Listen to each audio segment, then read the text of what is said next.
Olá pessoal, tudo bem?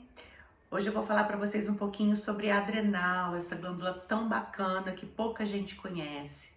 Para quem ainda não me conhece, eu sou médica, me chamo Cristiane Couto, sou endocrinologista, trabalho com medicina preventiva e medicina esportiva. E hoje a gente vai estar falando um pouquinho sobre a adrenal. É um termo muito usado e muito demonizado também, a fadiga adrenal. Na verdade, a Associação Brasileira de Medicina e as outras sociedades, né, a SBEM, a gente não aceita esse termo de uma forma oficial, mas ele poderia ser substituído por qualquer outro termo, né? Na verdade, a fadiga adrenal é caracterizada por um cansaço na adrenal, tá? O que acontece? Nós temos uma glândula, na verdade duas, né? Elas ficam em cima dos rins e é chamada de suprarrenal por conta disso, ou adrenal. E essa glândula, ela tem uma camadinha externa, que é o córtex, e a camada interna, que é a medula. E nessa glândula nós secretamos vários hormônios. A gente secreta o cortisol pelo córtex da adrenal, a gente secreta alguns androgênios, como a própria testosterona na mulher, o DEA e alguns outros que vão se ligar nos receptores androgênicos.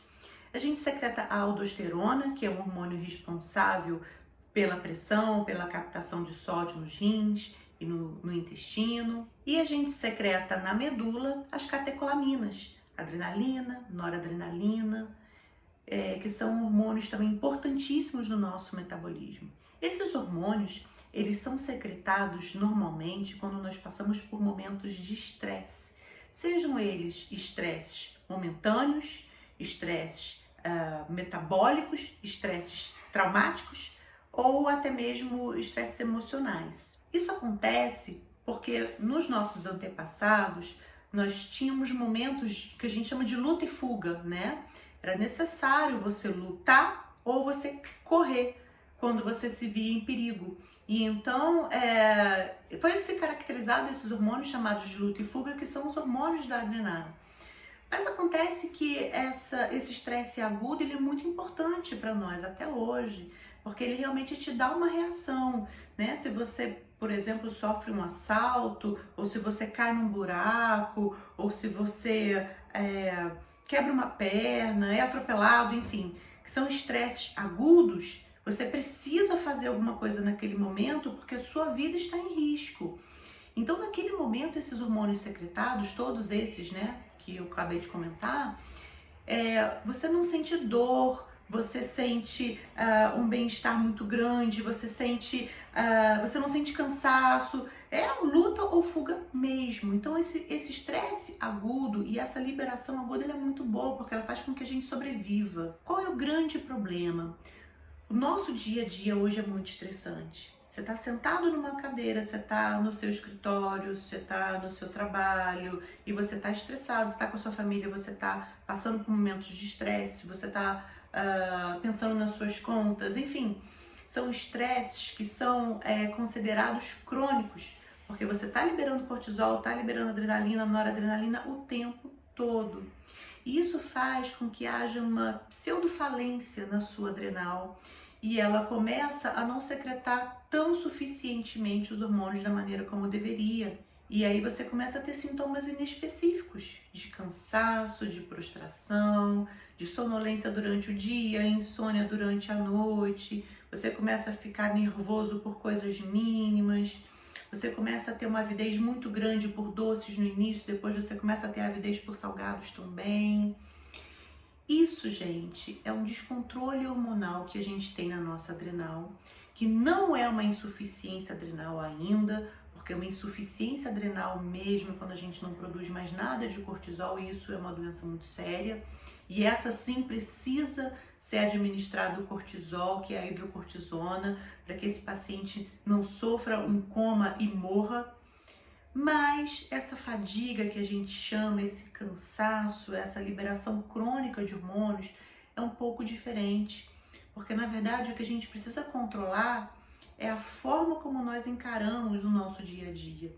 E eu dar hidrocortisona para esse paciente que está sofrendo esse estresse crônico não vai resolver a vida dele, pelo contrário, ele vai ficar muito bem algumas semanas, porque ele já não produz tão bem mais o corticoide e eu tô dando para ele, mas ao mesmo tempo esse corticoide que eu tô ofertando vai fazer com que essa pessoa não produza nada de cortisol, ou seja, ele já não produzia quase nada, eu ainda tô dando um hormônio de fora, ele para mesmo de produzir.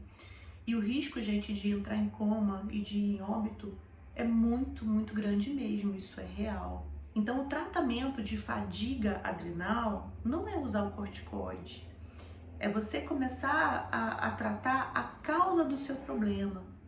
E aí a gente fala de algumas coisas que são importantíssimas e às vezes as pessoas têm um pouco de dificuldade de entender. Mas o que é importante para você começar a controlar essa sua liberação de cortisol da maneira correta? Você precisa dormir bem, você precisa ter um sono profundo, você precisa acordar cedo para que o seu cortisol comece a ser liberado no momento correto. O nosso pico de cortisol correto é de manhã, por volta das 8 da manhã. Então você precisa começar a estimular o seu organismo a fazer os picos de maneira correta. Meditação, oração, tudo isso é ótimo para que o teu organismo possa reagir. A gente precisa muito saber encarar os problemas da maneira correta. Saber olhar sempre o lado positivo. Tudo nessa vida, gente, tem um lado positivo e um lado negativo. Para de olhar para o lado negativo. Olhe para o lado positivo. Você vai começar a enxergar a vida de uma maneira diferente. Essas pequenas coisas já vão começar a te ajudar. Comece a mudar a tua alimentação. Faça uma atividade física pela manhã, para que essa adrenalina seja liberada durante a manhã e ela comece a se reduzir ao longo do dia. Faça uma higiene do sono, para que você consiga dormir melhor. O que é higiene do sono, né? Você diminuir as coisas que te aceleram mais ao longo do dia, como a cafeína, por exemplo, a própria atividade física. É você tomar um banhozinho quente antes de deitar, porque você faz vasodilatação, com isso você melhora a função do sono. Dormir no ar-condicionado, se você puder, porque esse friozinho também vai te deixar mais sonolento. Você usar essências de lavanda é ótimo para estimular o sono. Controlar os teus hormônios sexuais, as mulheres principalmente, a falta de progesterona pode causar insônia, causar esse desequilíbrio. Então, gente, o que eu quero deixar para vocês hoje é o seguinte: a fadiga adrenal, né, esse descontrole hormonal, ele existe, ele é muito comum no nosso dia a dia, mas infelizmente não é um remedinho que vai te curar. É um conjunto de coisas. E se você precisa de ajuda, procure. Procure ajuda, procure seu médico, procure seu nutricionista, seu psicólogo. Comece a enxergar o mundo de uma forma diferente. Isso vai te ajudar muito. Você vai começar a secretar os teus hormônios da maneira correta e essa fadiga aí, ó, vai ficar para trás, tá bom? Se ficou alguma dúvida, gente, pode deixar para mim. Se eu pude te ajudar nesse vídeo, curta esse vídeo, se inscreva no canal se ainda não é inscrito, deixe pra gente aí algumas sugestões. A gente pode estar ajudando vocês aí nos próximos vídeos, tá bom? Um abraço grande para vocês, espero ter ajudado. Até a próxima. Tchau, tchau.